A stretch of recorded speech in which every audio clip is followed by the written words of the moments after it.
আরাফার দিনের রোজা এর ফজিলত অপরিসীম। নবী করিম সাল্লাল্লাহু আলাইহি ওয়াসাল্লাম বলেছেন, আরাফার দিনের রোজা যদি কেউ রাখে, আল্লাহর কাছে আমি ধারণা রাখি, আল্লাহর প্রতি আমার ধারণা হলো এই রোজার বিনিময়ে আল্লাহ তাআলা রোজাদার ব্যক্তিকে 1 বছরের পেছনের 1 বছরের সামনের অগ্রিম গুনাহ আল্লাহ তাআলা মাফ করে দিবেন। ইসলামের অন্য কোনো আমল এরকম পাওয়া যায় না যে আমল করলে অগ্রিম আল্লাহ সুবহানাহু ওয়া তাআলা গুনাহ মাফ করে দিবেন। আরাফার দিনের রোজার এত ফজিলত যে পেছনের তো বটেই, সামনের 1 বছরের আল্লাহ সুবহানাহু ওয়া তাআলা ছোটখাটো গুনাহগুলো কি করবেন?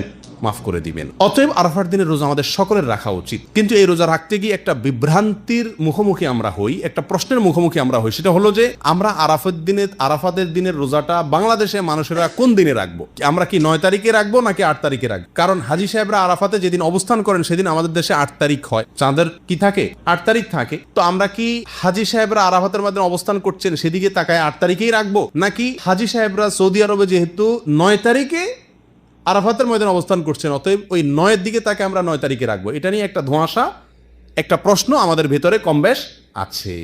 এই প্রশ্নের উত্তরে আমরা কি করব সে করণীয় ক্ষেত্রে আমি সংক্ষেপে বলতে চাই, এক্ষেত্রে ওলামায়ে কেরামের 2টি মত আছে এবং 2টা মতই গবেষণামূলক। এর কোনোটাই কোনো হাদিস থেকে স্পষ্টভাবে সমর্থিত না, বরং উভয় মতই যার যার বুঝ এবং গবেষণা লব্ধ। কোনোটিকেই সঠিক বা ভুল এটা বলা বুদ্ধিমানের কাজ হবে না। অনেক ওলামায়ে কেরাম বলেন, আমরা হাজী সাহেবরা আরাফাতের ময়দানে যেদিন অবস্থান করবেন, পৃথিবীর সকল প্রান্ত থেকেই আমরা হাজী সাহেবদের ওই অবস্থানের, আরাফাতের অবস্থানের দিনেই কি রাখবো? রোজা রাখবো। এটাই হলো আরাফাত দিনের রোজা। যদি সেদিন কোনো দেশে ঈদ না হয় তাহলে আমরা রাখবো।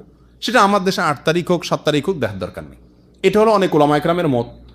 অনেক ওলামায়ে কেরাম বলেন না, আমরা 9 তারিখে রোজা রাখবো আমাদের দেশে। সেটা হাজী সাহেবদের আরাফাতে অবস্থানের পরের দিন হয়, অর্থাৎ এদেশে সৌদি আরবে ঈদের দিন হয়, ওই দিন আমাদের দেশে 9 তারিখ, আমরা 9 তারিখে রাখবো। কেন? কারণ নবী করিম সাল্লাল্লাহু আলাইহি ওয়াসাল্লাম যে আরাফাতের দিনে রোজা রাখতে বলেছেন, আসলে 9 তারিখকে, জিলহজের 9 তারিখকে আরাফাতের দিন বলা হয়। এখানে তারিখটা হলো উদ্দেশ্য, আরাফাতের দিন এটা হলো শুধুমাত্র নাম। জিলহজের 10 তারিখে ইয়মুন নাহর বলা হয়, জিলহজের 9 তারিখে ইয়মে আরাফা বলা হয়, জিলহজের 8 তারিখে ইয়মুত তারবিয়া বলে। এগুলো হলো এই দিনগুলোর এক একটা নাম। যেহেতু নবী সাল্লাল্লাহু আলাইহি ওয়াসাল্লাম আরাফার দিন রোজা রাখতে বলছেন, অতএব 9 তারিখে রাখবেন, এরকম একটা মত ওলামায়ে কেরাম বলেন। এখন আমরা কোন দিকে যাব? 8 তারিখে রাখবো নাকি 9 তারিখে রাখবো? আমি বলি, যেহেতু কোনো মতের পক্ষেই সুস্পষ্ট কোনো হাদিস নাই, অতএব আমাদের জন্য সবচেয়ে যুক্তিসঙ্গত হলো দোনো দিন রাখা, 8 তারিখে এবং 9 তারিখে রাখা। কারণ জিলহজের 1 থেকে 9 তারিখ পর্যন্ত এর প্রত্যেকটা দিনই আমাদের কমবেশ রোজা রাখার চেষ্টা করা উচিত। নবী সাল্লাল্লাহু আলাইহি ওয়াসাল্লাম বলেছেন, মা মিন আইয়ামিন আল্লাহ আমালুস সালিহু ফীহিন্না আহাব ইলাল্লাহ মিন হাযিহিল আইয়াম। জিলহজের 10 দিনের চাইতে অন্য কোনো দিনে আমল আল্লাহ তাআলার কাছে বেশি প্রিয় না।